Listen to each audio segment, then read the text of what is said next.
Conectado a un cable y a un teléfono, ha pasado las últimas 6 horas viendo cuerpos perfectos, sarcasmos sin sentidos y vidas ajenas que parecen tener una dirección que su propia vida no encuentra. Hasta que cierra los ojos y siente algo que ya tiene nombre clínico, anedonia, la incapacidad de sentir placer, acompañada de esa certeza fría, casi geométrica, de que a nadie le importaría demasiado si mañana no despertara. Su mente funciona perfectamente, sabe leer y se ha buscado a sí mismo en Internet hasta diagnosticarse solo con palabras que aprendió porque nadie quiso escucharlo cuando intentó decirlas en voz alta. Depresión mayor, rasgos esquizoides, ideación pasiva, disociación. En algún momento de esa larga noche se le ocurre una idea fría y luminosa, una idea que lo calma como nada le había calmado antes. Y es la idea de que si hace algo grande, algo irreversible, por primera vez en su vida alguien va a pronunciar su nombre en las noticias, en las conferencias mañaneras y en los baños de otras escuelas, donde otros como él escribirán mensajes inspirados en su acto. Esta escena no es ficción.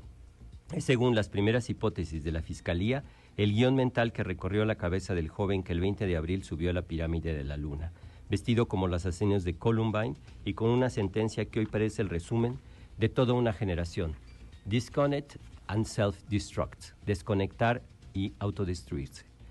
Tras el ataque se quitó la vida y por fin, después de 27 años de invisibilidad, el país, el mundo entero supo su nombre, por fin existió. Hace más de un siglo, el sociólogo Durkheim llamó anomia a esa sensación de no pertenecer a ningún tejido, de flotar en una sociedad que ya no produce vínculos sino consumidores, y advirtió que la anomia mata y que a veces antes de matarse a sí mismo, mata también a los demás. Lo que tenemos hoy es una anomia gigantesca. Tenemos a adolescentes atados a 15 pantallas y desconectados de cientos de personas. Un cuarto solo, un teléfono encendido toda la noche, una madre con 3 trabajos, un padre ausente, una escuela que mide sin escuchar y un sistema de salud que solo atiende lo que sangra urgentemente. Mientras la psique del joven, esa psique que aprendió que antes de cumplir 12 años que su valor depende de un like, de una marca, de un cuerpo, de un rendimiento, se va deshaciendo en silencio. Los datos lo confirman con una crudeza terrible.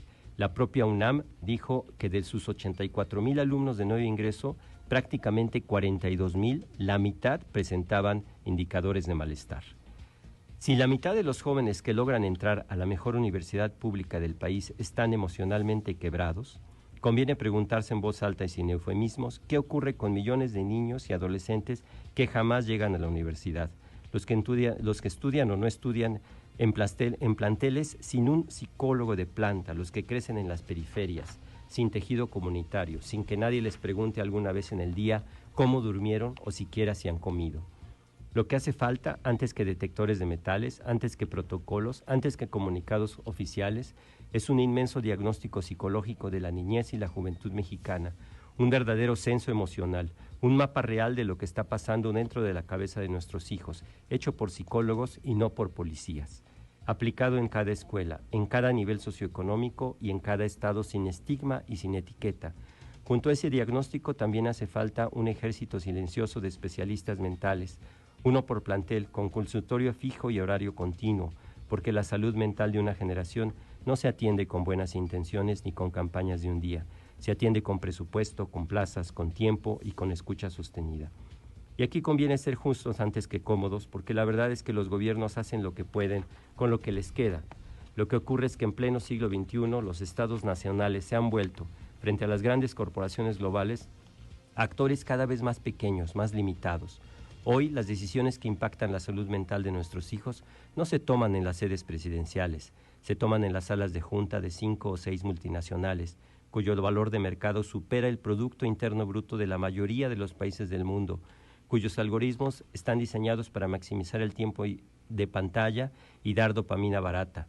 Han demostrado que sus propios documentos internos infiltrados, que saben perfectamente que están dañando a los adolescentes y aún así no van a detener la maquinaria porque es precisamente esto, el daño de los adolescentes, lo que los hace ricos.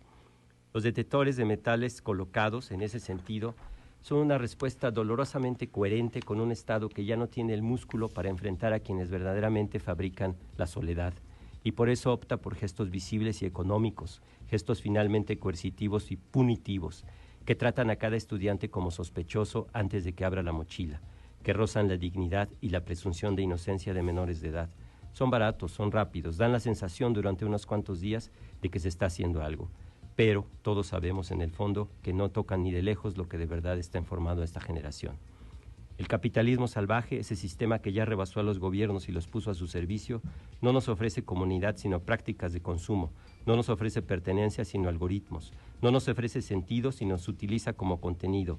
Y ese vacío administrado desde lejos por consejos de administración que nadie eligió en las urnas, va creciendo una soledad ya no individual sino estructural, una soledad producida en una serie de plataformas que cotizan en bolsa. Desgraciadamente va a volver a pasar, Luis Gabriel. Lo digo sin alarmismo y con la frialdad de da la evidencia, porque mientras los estados tratan el síntoma con los pocos recursos que les quedan, las raíces siguen intactas y bien regadas en otra parte del mundo, en plataformas que monetizan la angustia adolescente, en industrias que venden cuerpos imposibles, en aplicaciones diseñadas por neurocientíficos contratados específicamente para volver adictivos a los niños desde que toquen una pantalla, en un modelo económico global que ha reducido la salud mental a una pastilla de marca y que llama falsamente resiliencia a lo que en realidad es puro abandono. Ir a la raíz implicaría algo que excede por mucho la capacidad de cualquier gobierno nacional. Implicaría regular de verdad a quienes hoy son más poderosos que los estados, poner límites a los algoritmos de Silicon Valley que se padecen en cualquier lugar perdido en el mundo. Implicaría repensar de fondo la escuela, el trabajo, el tiempo, las pantallas, la familia y el cuidado. Mientras esa conversación global no ocurra, y no va a ocurrir, entraremos en un círculo vicioso del que ya vemos las primeras vueltas.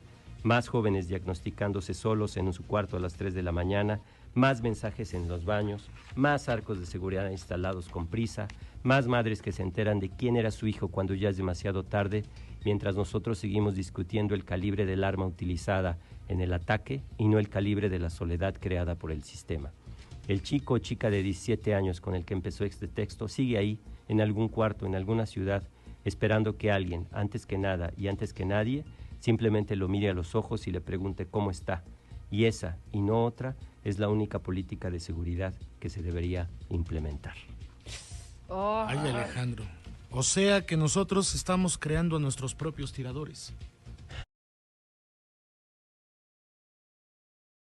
Cuando se dice que nosotros, Luis Gabriel, ya seamos muy francos, nosotros no controlamos los medios por los que transmitimos en este momento, nosotros no controlamos los algoritmos de las personas a las que llegamos, tampoco el Estado de Puebla, ni el municipio de Puebla, y tampoco la Presidencia Nacional. Eso es real, y no lo controla tampoco el presidente Trump, lo controla Mark Zuckerberg, lo controla Elon Musk. O sea, los gobiernos están rebasados. Por supuesto, y tienes los datos de todo. Es decir, hoy tú puedes tirar a cualquier democracia del mundo con un teclazo.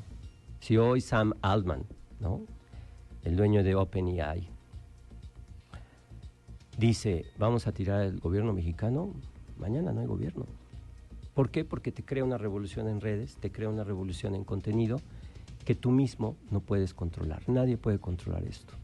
Entonces, salvo estos grandes magnates, ¿no? Entonces, ya te lo platiqué aquí, hay muchos científicos, uno de los más recientes es Jonathan Haidt con su libro La generación ansiosa, y demuestra claramente cómo el número de autolesiones, de angustia, de depresión, de suicidios, a partir del 2012 por las plataformas como Instagram, ha subido en los países industrializados terriblemente. Ni siquiera hay datos de eso para México, ¿eh? El INEGI ni siquiera es capaz de medir eso para México. Lo que salta aquí mucho el dato es que la UNAM dice, la mitad de los estudiantes que recibimos tienen problemas mentales. Pero no hay otra parte de la UNAM que diga, eso en automático va a hacer que tengamos un psicólogo para cada 3 salones. La solución. No, simplemente ya da el dato, porque la UNAM no tiene presupuesto, Luis Gabriel.